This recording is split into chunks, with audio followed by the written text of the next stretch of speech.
What's up, guys? How we doing? This is the daily video for week 6.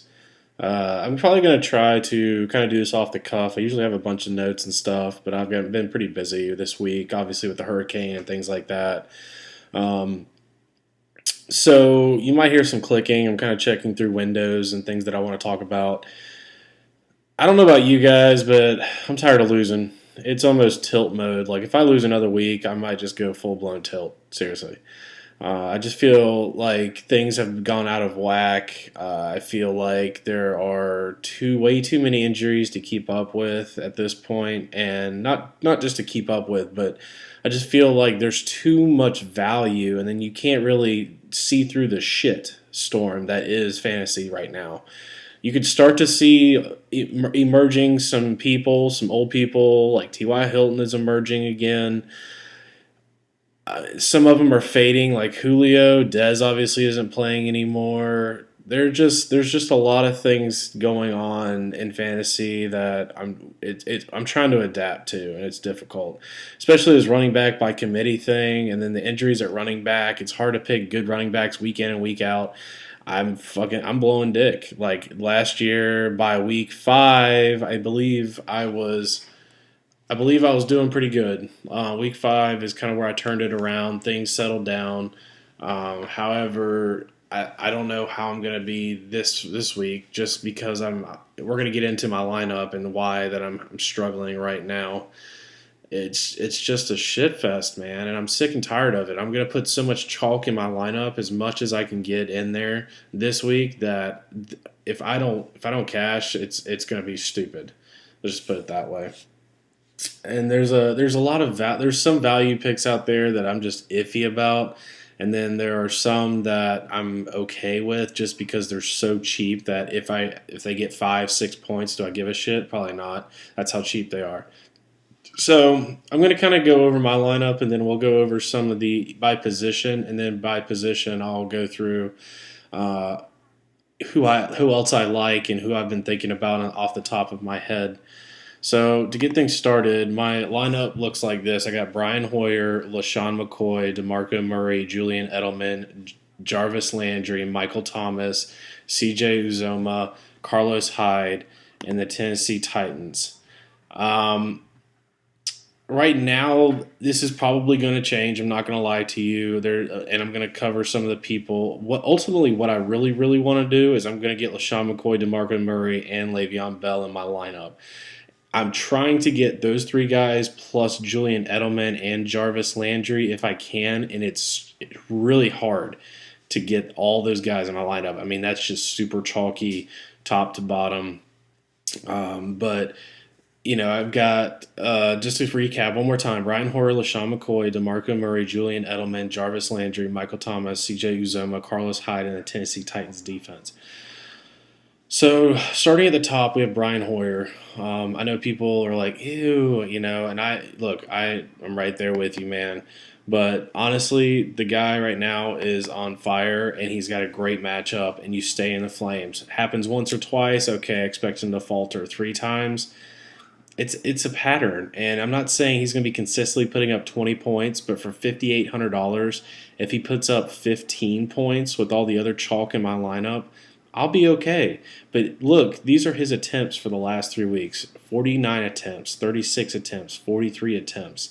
He is throwing the ball, and he's making completions, man. I mean, his prices only rose $800 in the last 3 weeks, and these are his fantasy points, 22, 22, 26. He's in a great matchup, and they're going to throw the ball. I feel like this is going to be a big shootout in Chicago, man, against Jacksonville, who has a horrible defense as well.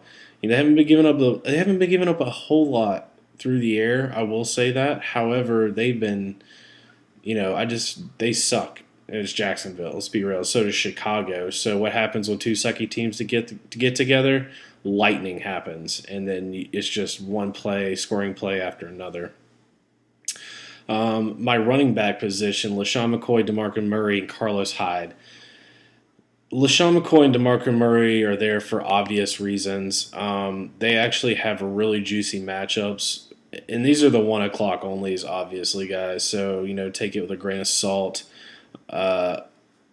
So for the 1 o'clock games, Buffalo's playing the 49ers, which is literally the third worst for the 1 o'clock games against the run.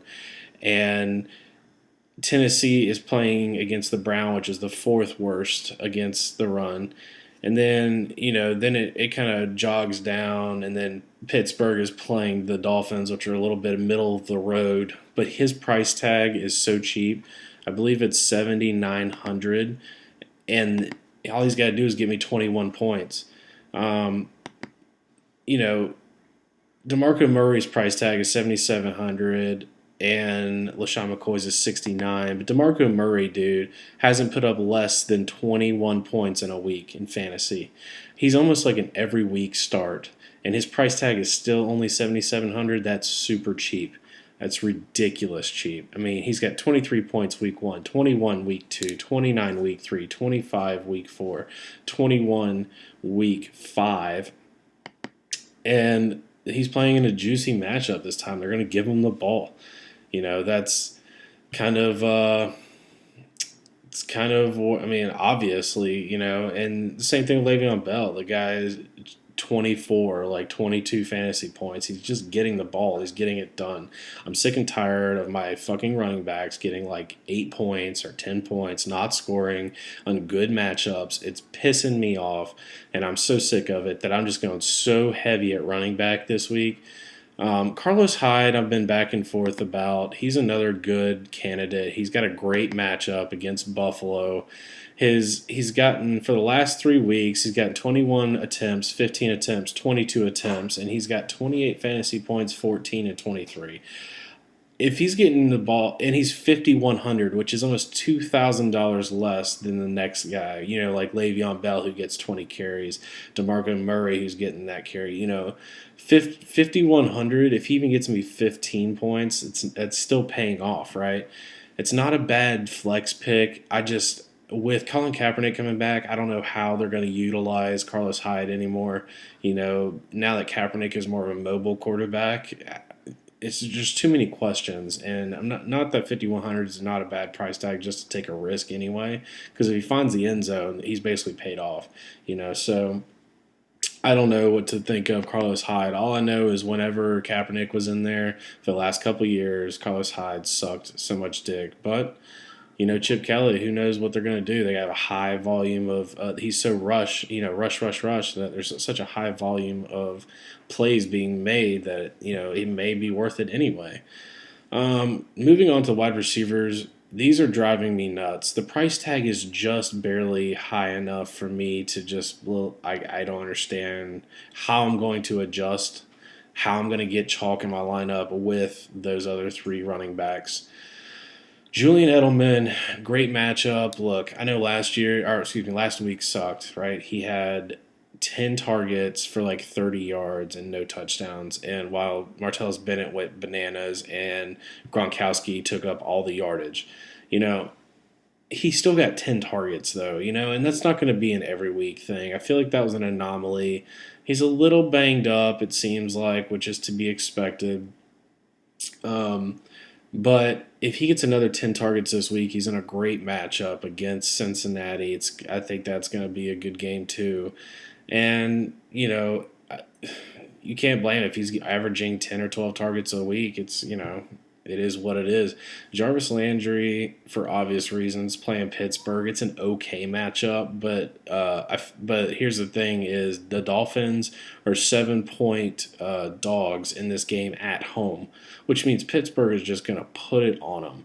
And guess what happens when that happens? Pittsburgh runs the ball, which I want to get Le'Veon Bell in my lineup, and Tannehill is going to have to throw the ball, and that is juicy for me and Jarvis Landry. I know he's gotten 10 targets every week except last week, which I feel is just one of those anomaly things. It happens from time to time. You can't get 10 targets every game, but I do feel as though he's going to get a bounce back game. He's heavily involved in that offense, and you just can't go wrong. It's Jarvis Landry. So you got Michael Thomas and the highest scoring over-under of the week versus Carolina. It's going to be a big shootout game. Michael Thomas actually a couple weeks has led the team in targets, but he's getting enough targets to be relevant. I know Willie Snead coming back and all. For the last 2 weeks, Michael Thomas has had 11 targets and 9 targets. He's caught 7 in week 3 and 4 in week 4.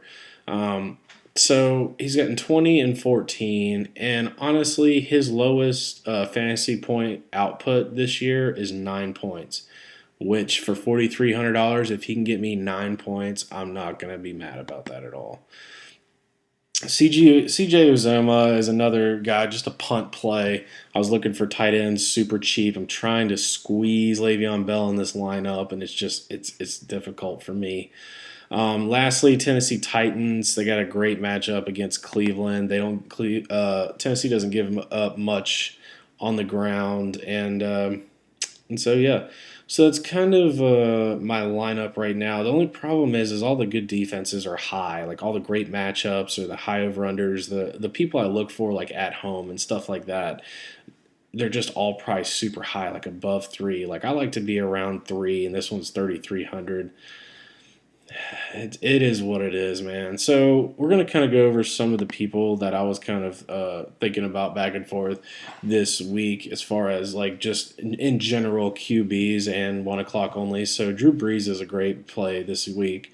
He's playing in the dome. His road versus home splits are really like night and day, and he plays way better at home. They're in the dome, and so he's in the highest over under, and their defense sucks, so they give up so many points. That was one of the picks. Tom Brady's an obvious one. I'm trying to think. Marcus Mariota. I like almost vomit in my mouth by saying that, but look, Cleveland gives up an average of almost 3 touchdowns to quarterbacks total, whether it's running, passing, handing, either one of those, either the quarterback runs it in or he throws a pass for a touchdown, giving up 3 every week to a quarterback, which is ridiculous. And Marcus Mariota is coming off a big game last week, 136 yards, a bunch of touchdowns. I can't go back to that well. He burned me so bad week 2. I thought that was the spot, and I know it was week 2, but until I see it again, man, I fucking hate that pick. Moving on to running back, I kind of gone over all of the ones that I really like. The only other one, other than Le'Veon Bell, Jordan Howard's a great pick this week. He's getting enough volume through the air. He's only 6,200. Jacksonville, he's in a great matchup. I don't know if that's where I'm going to eventually end up going, but the last 2 games he's had over 100 yards, 111 yards, 118 yards. He's involved, he's had 3 receptions in the last 2 games as well, each. He's just a heavy part of that team. And so I'm hoping that I don't have to use him, but I might have to end up using him. Ryan Matthews is another one in a great matchup against Washington. I think he's going to get the ball. I think they're going to pass to him. I think he's gonna do well this week. He's done well every week. I think he's scored every week he's started. Let me confirm that. No, actually, he did not. He did not score last week. But week 1 he had 1 touchdown. Week 2 he had 2, and then week 5 he had 11 carries. But he also had 5 catches for 33 yards and a touchdown. So yes, he has had a touchdown every game he has started, and he's only 4,900. It's an extremely safe play. I feel like that one might be safer than Jordan Howard this week, but it is what it is. One of the things I will say I'm kind of off of as far as Chicago, Alshon Jeffrey, don't play him. He is actually the highest he's been in the last 3 weeks since Hoyer has started is 3rd in targets. That's the highest. He was 3rd one week, 4th another, and 3rd another.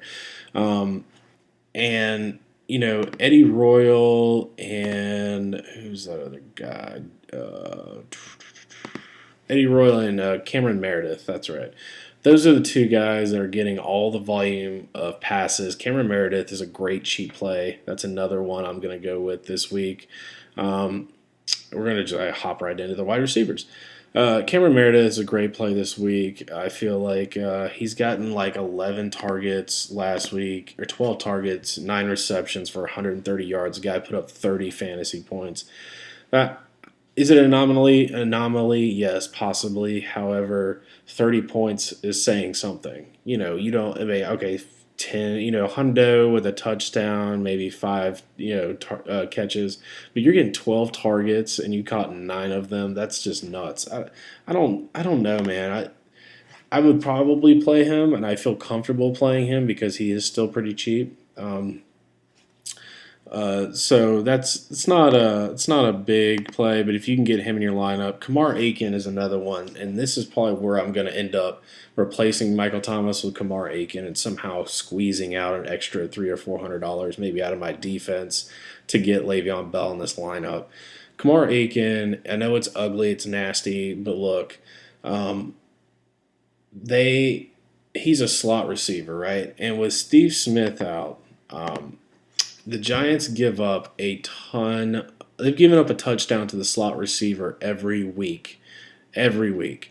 Is one of those split things that I heard on the radio. I mean, Willie Snead, and I forgot who else they played, but a couple other. Every slot receiver has given up. They've given up a touchdown too, and I feel like now that Steve Smith is out, and they're not going to be able to throw the ball downfield as well against the Giants.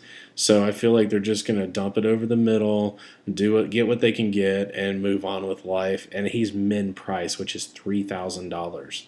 If he gets 3 targets for 30 yards, I'm happy, right? So I mean, you can't lose with that guy. That is probably where I'm going to go ultimately with instead of Michael Thomas.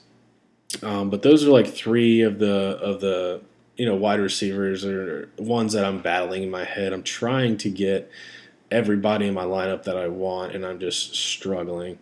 I don't know if I'm going to go straight min price on tight end and just boot at tight end. I don't care if I get a 0, as long as I could get LaShawn McCoy, DeMarco Murray, Julian Edelman, Jarvis Landry, and Le'Veon Bell in my lineup.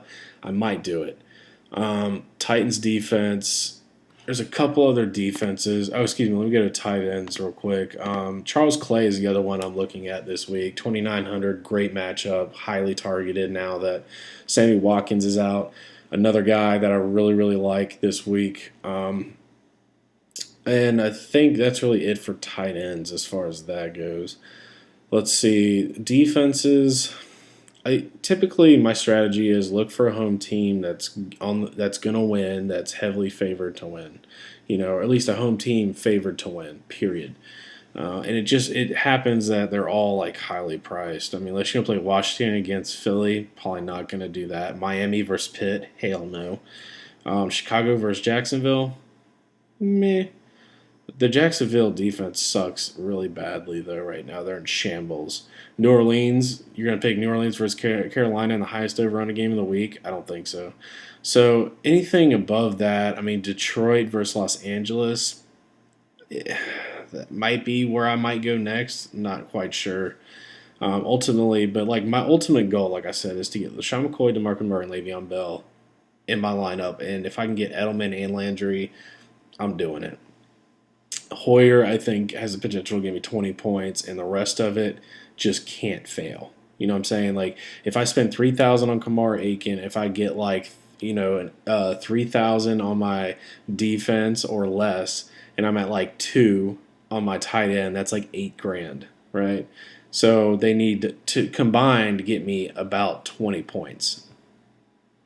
I mean, defense starts out at 10, right? So I need 12 points between a tight end and a wide receiver in a slot that's probably going to get at least 5 targets.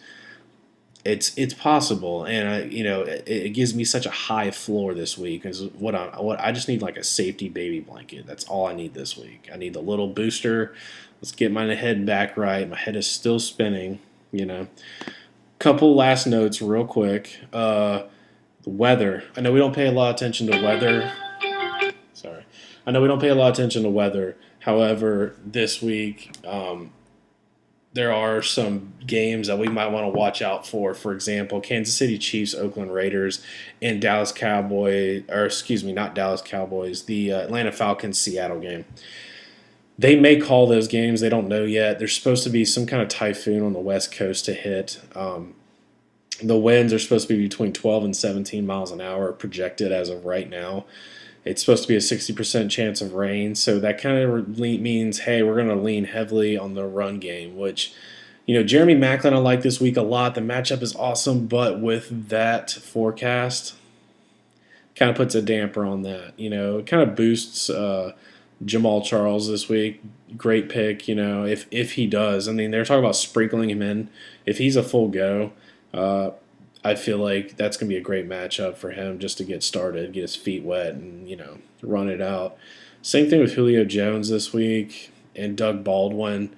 12, 17 mile an hour winds. I'm just not digging it, man. It's going to be a run game if that's what it comes down to. Just keep an eye on it, especially even in your season long. I know a lot of the guys from season long don't watch this, but if they do, cool.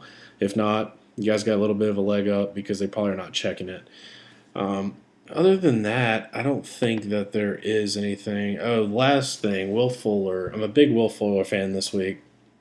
Only reason is because I feel like DeAndre Hopkins is going to be shadowed by Vontae Davis, right? Will Fuller, I feel like, is going to have an explosive game this week. He's going to get back on track. He's been double-digit fantasy points every week except last week. He's just full steam ahead. That kid, I think he's got a lot of talent. He's going to be great next year and the year after. I feel like he's about to get fed and fed a lot. So we'll see with that. I mean, it's hard because I might have to end up playing him over Macklin. You know what I mean? A Will Fuller or a Macklin. What world do we live in? This is the shit I'm talking about. But anyway, this is my lineup. These are the things that I've seen, and if you guys have any opinions, I'm down for them. Let me know them. But I'm gonna try my best to get all three of the highest end running backs in my lineup with Edelman and Landry with a great matchup this week. Try my damnedest. So with that being said, it's your King Commissioner signing off, and I hope your screens are green.